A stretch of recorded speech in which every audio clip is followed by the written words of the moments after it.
Good afternoon. My name is Mike Byers. I'm the Public Affairs Officer for the San Bernardino County District Attorney's Office. In about an hour, we will have an official news release distributed. My email address is mbyres, B-I-R-E-S, at sbcda.org. Joining me is the McStay family, who will issue a statement. We also have the prosecutors on the case, Supervising Deputy District Attorney Sean Doherty, who handled the opening statement, DNA evidence, and the investigation by law enforcement. We have Supervising Deputy District Attorney Melissa Rodriguez, who handled the rebuttal, autopsy, and financial records and interviews. And we have Supervising Deputy District Attorney Britt Imes, who handled the closing statement, the crime scenes, and the cell phone analysis. At this time, I'm going to turn it over to Mike McStay.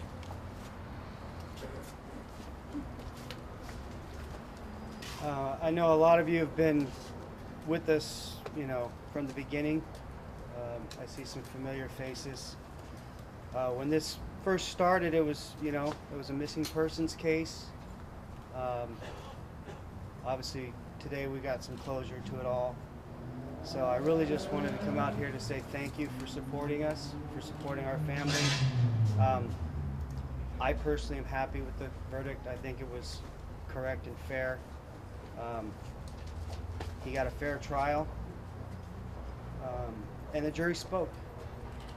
And no amount of posturing from attorneys or anything else is going to change the facts.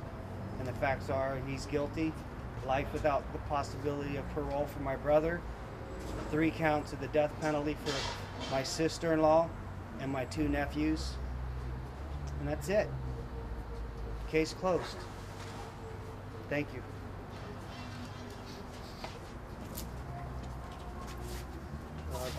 I guess good afternoon. My name is Britt Imes. I'm a supervising deputy district attorney and member of the trial team. On behalf of the district attorney's office, we're grateful for the support of the McStay family in seeking justice in this matter. It was a long, difficult case. Obviously, many of you saw, it was very complex. It was also very circumstantial. Regardless of what was said in court today or was said here in front of the media, the record speaks for itself. The evidence speaks for itself. The jury's verdict speaks for itself. No interpretation by myself or by the defense is going to change that. In order to believe a lot of the things that were said in court today, you would have to ignore all of the DNA evidence, all of the financial evidence, all of the cell phone evidence that pointed towards the defendant's guilt. We're glad that the jury saw through that. We're glad that the jury, and we're thankful for the jury doing the diligent and hard task that they did. This case went beyond its time estimate by almost 2.5 months, yet they stuck through it. And they stuck through it to the end, and I don't think it is appropriate to impugn the credibility of their task, of their work, and the verdict that they rendered. It speaks for itself. Thank you. Mr. Imes, why not have run that DNA? I'm going to let Mr. Dougherty address that. He's the most familiar with the DNA evidence. Without getting super technical. Well, I'll do my best, but there's never a guarantee there. What was provided to us in early January, were 3 charts or tables that contained numerous alleles. I don't want to get too technical, but all of us only have 2 alleles at any location. Some of these profiles, as they've been termed by defense counsel, actually contain up to, in one location, 22 alleles. So their own expert came and testified that that represents a mixture of up to 11 people. So the FBI administers the database that we call CODIS. They have very strict guidelines and standards and protocols that are publicly available. Mr. Moline has received a copy of those. He received a copy of those in May. He received a copy of those likely earlier. In order for a government lab to run items into CODIS, there's a protocol that has to be followed. There has to be a memorandum of understanding between the private lab and the government lab. There has to be a site audit and visit, and then that can be run into CODIS. For for anyone to say that we didn't try to do that or we didn't inquire as to whether that could be done is straight up false. We tried right when I got it, hey, is this something that we even can run in CODIS? And the answer was no. So STR mix and true allele are really meant to deconvolute mixtures of people, not to create profiles that could be later put into CODIS. So the regulations were not met. I've actually spoken to labs that used the software that was, they've purchased it and they used it here, and they said we could not run this into CODIS because it requires steps ahead of time. He knows that. He's doing this for this. That's why he's doing this, is these cameras. To make it seem like the district attorney's hiding biological evidence. That is not true. Or not running through CODIS. You couldn't run it through the lab because you didn't have a memorandum of understanding? There are, I'm not going to cite the word for word, right, but in order to accept data for input into CODIS, there has to be prior approval from the government lab that's going to run that in CODIS. And in order to get prior approval, there has to be a memorandum of understanding with the private lab and with the, between the private lab and the government lab. So why not get that memorandum of understanding? I mean, is there more to it than a document? I think I said a couple times, site audits, visits, the technical director has to go through everything. Last in the weeds DNA question. Was this were these profiles or not? Okay, these were profiles in terms of how probabilistic genotyping software looks at profiles. Okay, when shown to Susanna Ryan, which was the defense's own expert, and I said, how many people does this represent? She said this could be a mixture of up to 11 people because there's 22 alleles, 2 per person. Okay, there were. You look like you have another question. Why was none of Summer's DNA found on her own? Good question. I don't have an answer for it. Summer's DNA was not found on her own bra, either cup. Was the fact that Joseph McStay was wrapped in this cord. It was literally sticking in his body, and his DNA was not found. He was excluded as any donor for that DNA. So, I mean, I can get into the weeds technically, but My question is more, let's talk about what do you guys feel was the strongest evidence that you had against Mr. I'll probably let Britt or Melissa talk about that. I'm just going to briefly comment that the cell phone evidence, the video evidence are definitely convincing, but I have to credit Ms. Rodriguez for the work that she put in on the financial side, and I'll have her explain why that was actually even more important.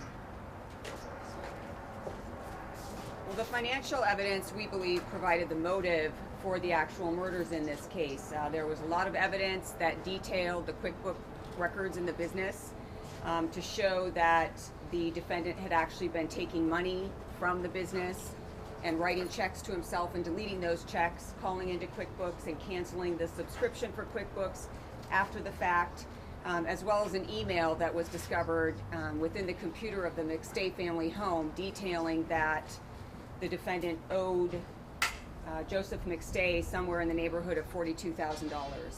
So what we believe happened was that there was some recognition by Joseph McStay that somebody had accessed his bank account and printed up those checks, and we believe that there was some sort of a confrontation about it that happened on February 4th. So the financial motive was extremely strong, especially when you look over the history of the defendant's bank records. You see huge amounts of money taken out at casinos, well over $25,000 in a 9-month period. And then there's a period of no bank activity followed by a brand new account opened in February of 2010 with a handwritten check from Joseph McStay. Same day another check was, or on the 4th there was another check that was February 1st was another check that was deposited after a vendor was added into QuickBooks, and that vendor was Charles Merritt. So are you essentially saying that you believe that Mr. Merritt was dipping into the funds, got caught, had a confrontation, and that's when this happened? Yes, ma'am. Are you saying that it happened in the home in Fallbrook, or how? What's the theory on that? I can't give you the details on that. Unfortunately, because it started out as a missing persons case, and there was a long period of time before the family disappeared, and when they were actually reported missing, it's approximately 11 days, I believe.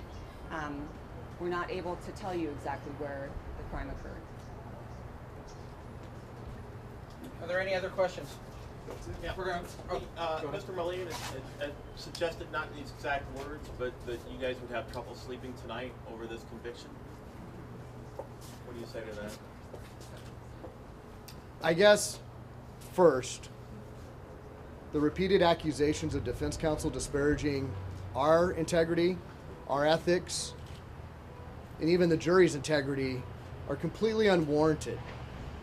His characterization of exculpatory evidence is unfounded. Otherwise, how would they have been able to call that witness? He fails to mention to you that I disclosed that stuff to him in a timely fashion, thus the reason they knew it. So to stand up here and say that the people hid and destroyed and lied is unfounded. But ultimately, our job is to seek justice where the facts lead us. Our job is not to seek a win, as they like to put it. Our job is vested in the hands of the jurors once we present our case. They make the ultimate decision. I think those jurors will sleep just fine tonight based on the evidence that they were presented. And if you don't mind saying your name too for us. Yes, Raj Mullane, and good afternoon. Obviously today is a sad day for us. We believe that there has been a miscarriage of justice. I believe my client is innocent, but nevertheless we are here. Instead of hearing all the legal mumbo jumbo that has been that you've heard for quite some time now, I would like you to hear from Chase's ex-wife Kathy and his daughter Taylor. I don't think any of us are surprised about what happened today based on how the rest of the trial went. I think all throughout there was just, the evidence didn't get out there that we needed to get out, and the full story wasn't told, and you know, we're ready to keep fighting, and he's ready to keep trying to prove his innocence regardless of how long that takes. So we're gonna stay behind him every step of the way. And ma'am, what's your name? My name is Taylor Jarvis. Taylor, what's missing for the story? A lot of things. Facts that I think the problem is that a lot of attorneys are used to representing guilty clients. So they want to exclude things, they want to whittle down the story, but in the case of someone who's innocent, you want to tell everything. And I think that the jury ended up hearing something that was so whittled down and so bare bones that they ended up not having what they needed to see what the real story was. Who did it? It doesn't matter who did it. I don't know. I don't want to point the finger at anybody. I mean, it does matter who did it, because obviously we want justice for the McStay family, but in our case, you know, what we're focused on is proving that my dad is innocent, and if that means that we can find who actually did it, then that's good. But you know, I think there's just as many questions as answers still, and at the end of a trial, you don't want there to be more questions than answers, and I think that's still the case.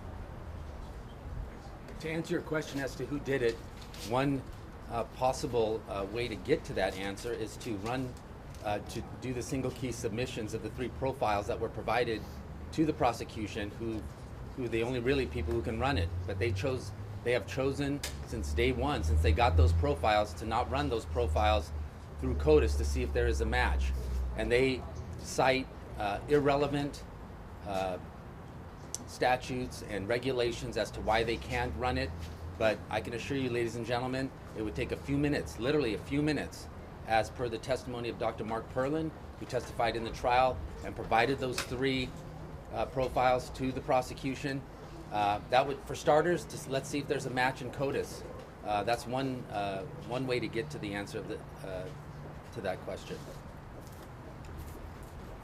What do the 3 profiles profiles you're talking about? There was three profiles that were three DNA profiles that were retrieved from the gravesite where where the family was buried. One of the profiles that was developed was on the rope that tied up Joseph, and in order to survive the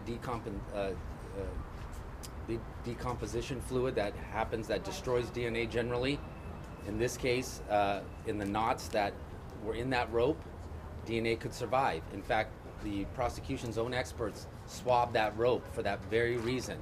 They just used antiquated technology. We used modern technology, which was a high-powered vacuum that sucked up much more DNA than their traditional swabbing methods could. And lo and behold, we got profiles. Those profiles were developed and tested by Bodie Cellmark Labs. It wasn't enough to do traditional DNA testing, so it was sent to a company that does probabilistic genotyping. This was all brought out in trial, and through that process, 3 DNA profiles were developed. These are 3 individuals that do not match Mr. Merritt, and they do not match the victim's family, any one of the family members. So who are they? Whose DNA is on the rope that tied up Joseph? I'd like to know, but the prosecution won't run it. Instead, they cite, which is completely incorrect, the reasons why they cannot just do what's called a single key submission. It's not even submitting any profile or genetic material into CODIS. All it is typing out the profiles that we gave them, that Dr. Mark Perlin gave them in CODIS format.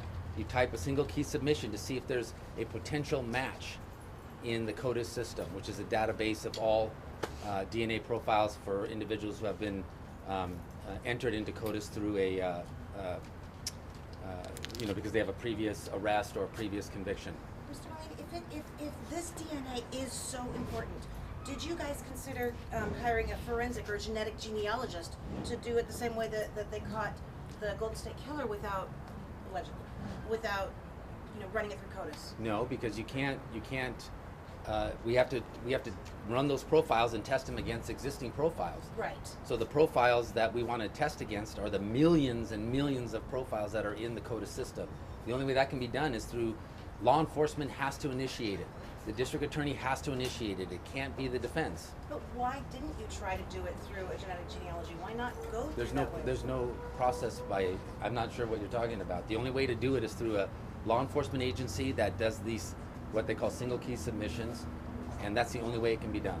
Didn't they say Friday, the prosecution say Friday, that the DNA was too degraded? There's, in their opinion? In their opinion, sure. But their own expert got DNA off some of the same items that we did. It's just they were not willing to work with such low volumes.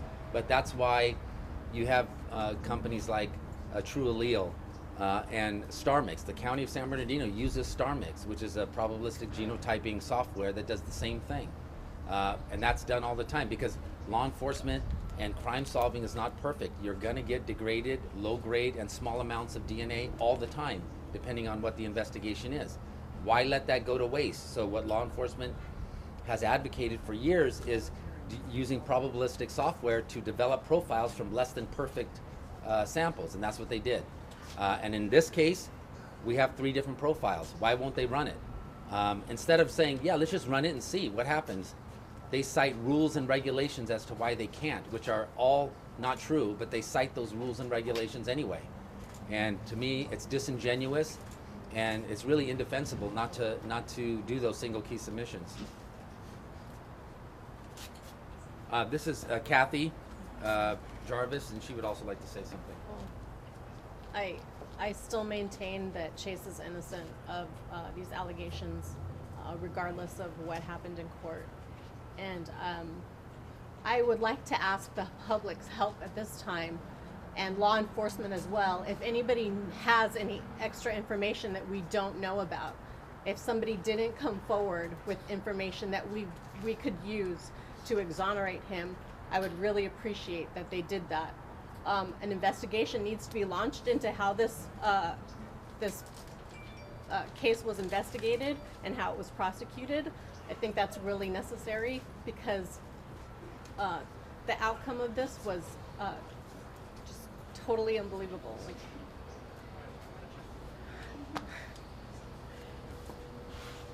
All right. I don't have much more to say other than our fight will continue.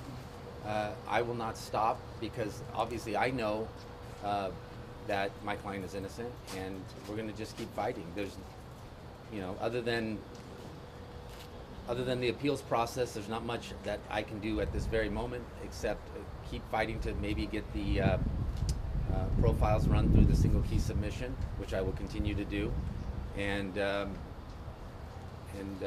that's it. Thank you. You seem to try everything you could in these past couple of days with the motions and so forth. Is there any part of Chase's story that you regret not putting out there? Well, we always second guess whether or not your client should testify or not. I mean, obviously that was a decision we had to make at trial. In hindsight, maybe Chase tells the best story. He would have been the best advocate for himself in that regard.